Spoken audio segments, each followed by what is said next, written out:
I think it's also important to acknowledge those feelings that we have, right? Those feelings that we experience, and sometimes we get the wrong or the different perception of those feelings, but those are giving us an idea that something needs to be addressed, right? And again, this our goes back to how we grown up, right? And at home, and then we go into the workforce, and then those perceptions change with the experience, right? Yeah, And I think that's very important. And also, there's a lot of things that we cannot control, yeah, and how do we react to these things, right? And that's also kind of important. And then the attitude, how we take these things in, not from home, from our life experiences, but then at work too. And it's difficult nowadays.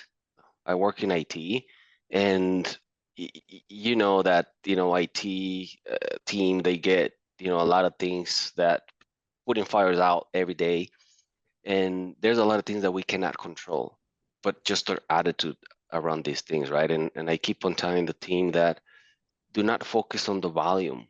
And in life, there's a lot of volume too. There's a lot of things that are out there right now that are hitting us, all of us here in this call, a lot of things that we just don't have control over it, right? And that's what I keep on telling the team too, is like, hey, let's just focus on what we can do, what makes the most impact today, right now, and then tomorrow, let's look at a little bit, but you know, just with a grain of salt, because tomorrow might change again.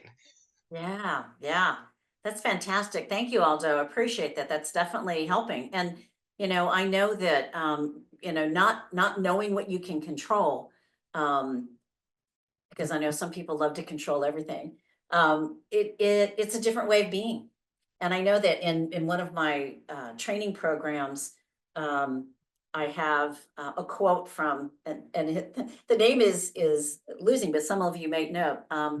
It is He was a Holocaust survivor, Viktor, and I can't remember his last name right now.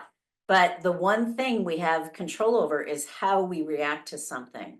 In knowing, that we have our freedom, our choice is how we act to something. And we can either get caught up in it or we can step back and look at the truth.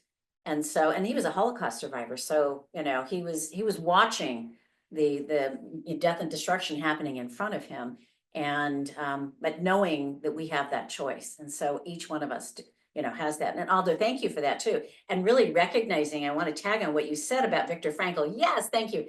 um, what you talked about is recognizing the emotions, because as an emotional intelligence expert, for some of you have been in my programs, you've heard me say this, is that if you can't recognize your own emotions, you might be challenged with recognizing the emotions in others.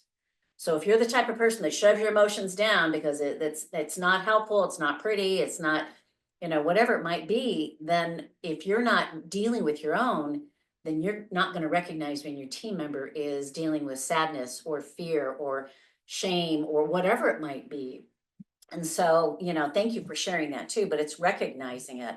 And sometimes just having the conversation, and as allows somebody else to say, yes, I am feeling that, and knowing that you can have that compassion for what's actually happening with them too.